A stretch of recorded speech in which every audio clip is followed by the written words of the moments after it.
chắc những nay sáng tuổi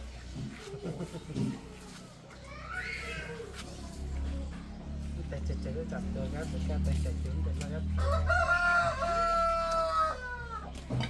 Kan sampai tu, kamu nak kantau. Kita hok tahu. Kamu nak kantau eh?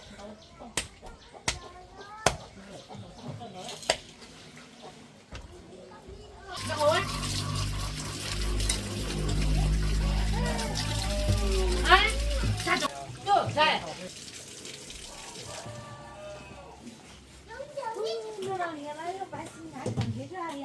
dạ qua mẹ mới mua đấy bà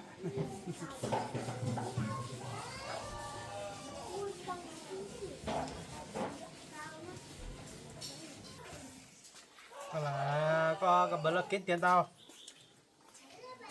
Hạnh ơi, à tao này tao đủ liều cái này tốt rồi mà chứ đủ á anh chị phanh bùa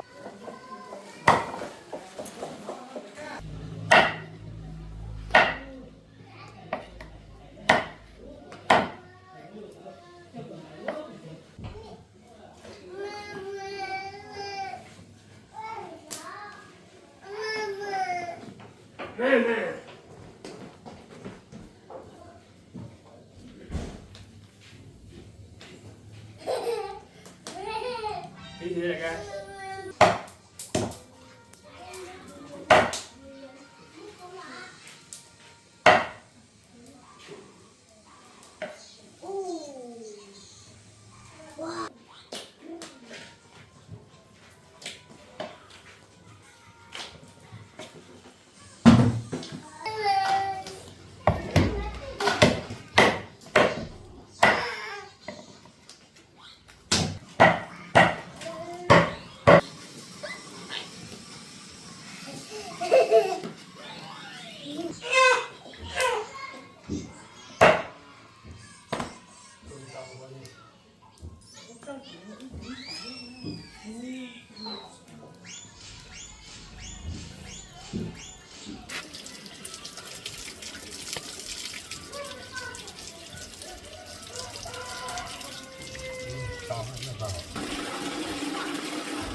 dễ vậy nó.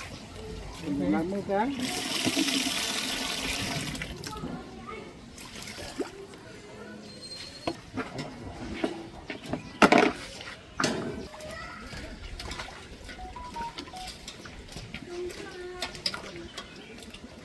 nấu thịt đi Thương ơi. Vâng. Một tiếng anh ấy. Đâu mua máy về học tiếng Anh được không?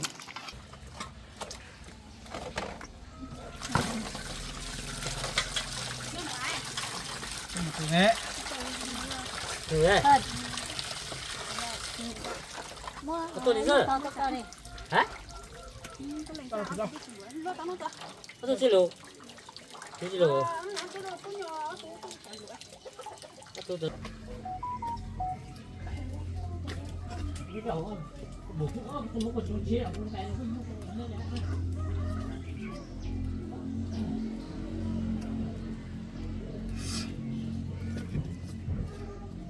Nó có số nhận ra. Nhờ. Nó tự nhau không? Ừ. Ủa? Thì mấy?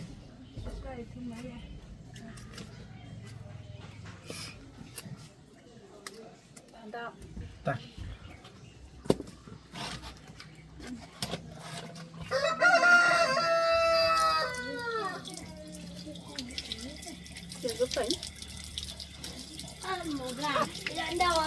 Lợn cho ăn hết rồi.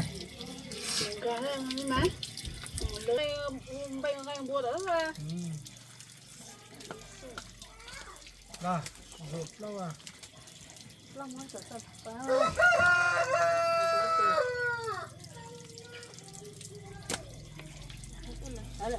Sao không muốn là số bằng đó tập biết ô thơ là ăn đó là phải. Thế muốn là tao chia mới là thơ.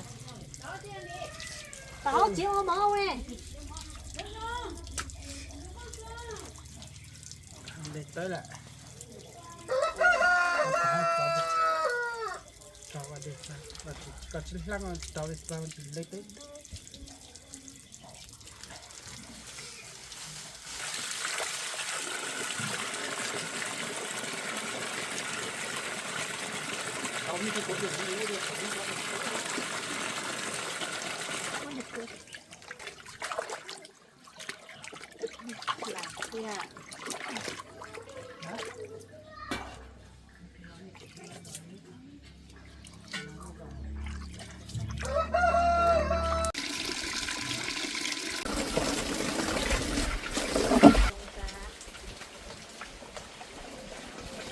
Cảnh xấu.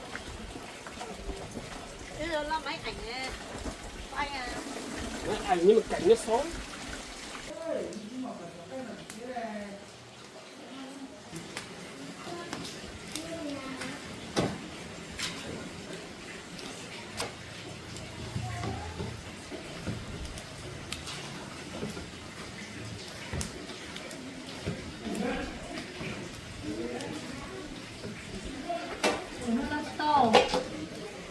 Tao dạ không lấy tao phút tới làm lại cho rồi tao có cái chị thì mình thích quay lắm nha, về làm edit thì khó làm á, để làm á mỡ nha thật dễ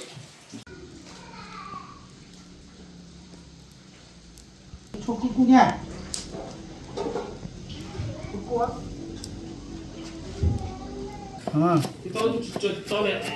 Hai Facebook à không? Cái để đâu? Trời là chẳng rồi hả? Cái lại nhau ha? Thì hả à? Hát lại để cho tôi không sao?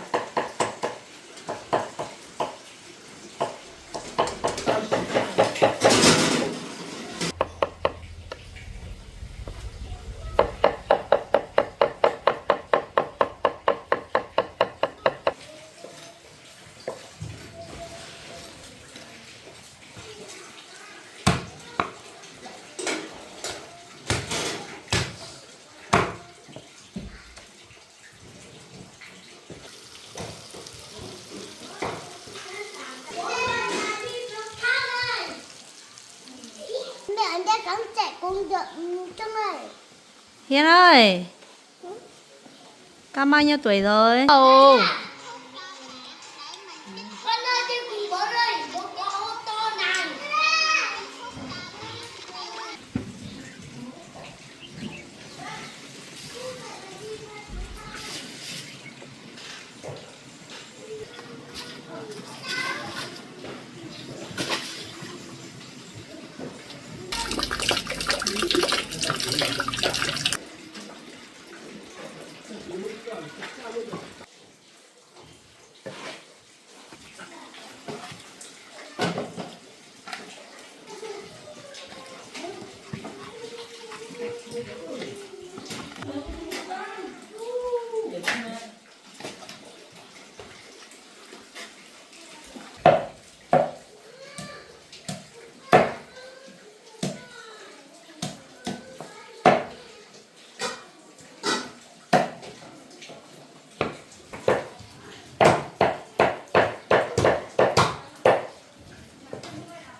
Vâng, tao hẳn rồi.